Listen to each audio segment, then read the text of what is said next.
Olá, meus amigos, Shalom Aleichem, sejam todos bem-vindos mais uma vez ao nosso devocional diário.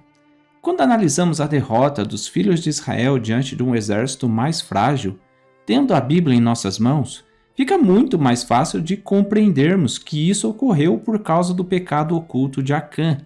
Mas essa percepção não é tão simples assim quando estamos no meio de um acontecimento.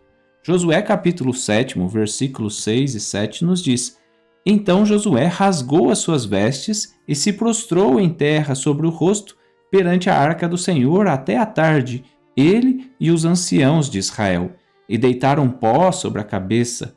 E disse Josué: Ah, Senhor Deus, por que fizeste este povo passar o Jordão para nos entregares nas mãos dos amorreus, para nos fazerem perecer?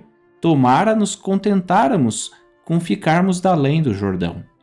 Que tipo de atitude é essa que foi tomada por Josué? Bom, se nós lermos em Números capítulo 14, versículo 6, também percebemos que Josué e Caleb ali rasgaram as suas vestes em sinal de tristeza no episódio dos espias. É bom lembrar que até hoje, em cerimônias de sepultamento judaico, há um costume de fazer um pequeno rasgo na vestimenta em sinal de luto. Mas a questão aqui está relacionada com o fato de Josué e os anciãos, que seguem o exemplo do líder, não compreenderem o que estava acontecendo. Segundo nossos sábios, Josué estava preocupado com o nome do Eterno ser profanado entre os povos, uma vez que ele mesmo pergunta: o que fará pelo teu grande nome? No versículo 9. Tal qual no episódio dos espias, Josué demonstrava confiança plena no Eterno, mas ao ser derrotado, a primeira coisa que ele pensa é: o que os outros vão pensar? Que nosso Deus é incapaz de nos dar a vitória, que isso nunca ocorra. Como temos dito muitas vezes, nem sempre o líder tem as respostas para todas as coisas, como por exemplo: por que eu estou sofrendo tanto? O que está de errado comigo? E aí, Josué nos dá um exemplo. Ele se prostra diante da arca do Eterno até a tarde. Isso também ocorreu com o rei Davi, quando seu filho, que nasceu do relacionamento com Batseba, adoeceu gravemente. A Bíblia nos conta a história lá em 2 Samuel capítulo 12. E no versículo 16 diz: Buscou Davi a Deus pela criança, jejuou Davi, e vindo, passou a noite prostrado em terra. Qual a diferença entre ambas as situações? Bem, Josué não sabia o que tinha acontecido. Qual a causa da derrota do exército de Israel? Assim ele clamou a Deus, mas o Eterno respondeu dizendo: Levanta-te, por que estás prostrado assim sobre o rosto? Israel pecou e violaram a minha aliança, aquilo que eu lhes ordenara, pois tomaram das coisas condenadas e furtaram e dissimularam, e até debaixo da sua bagagem o puseram. Josué 7, 10 e 11.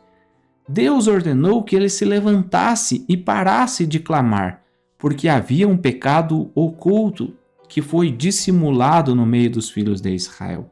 Mas com Davi, a história foi diferente. O rei sabia que seu filho estava gravemente adoecido por conta do pecado do próprio rei com Batseba. Ele clamou, jejuou, mas ainda assim a criança faleceu. E o que aconteceu em seguida? Davi se levantou e foi comer. Seus servos não entenderam nada da situação. O rei jejuava e chorava. E quando percebeu que o filho estava morto, o rei então se levanta e vai comer? Como assim? Davi explica que ele compreendeu que já não havia mais o que fazer. E depois de comer, tomar banho e se vestir, ele foi imediatamente consolar Batseba. Em ambos os casos, é preciso entender que podemos buscar a Deus, mas nem sempre o nosso jejum vai ser aceito com alegria. Eventualmente, Deus vai te dizer: levanta, consola a tua mulher e segue a tua vida. Nas derrotas, não fique se lamentando, chorando: ah, Deus, por que aconteceu isso comigo? Por que eu estou sofrendo tanto? A resposta, muitas vezes, vai ser: levanta, retira o pecado de diante de ti. Há uma guerra a ser vencida. Pense nisso. Talvez seja a sua hora de se levantar, de limpar os seus próprios pecados e vencer as suas guerras também.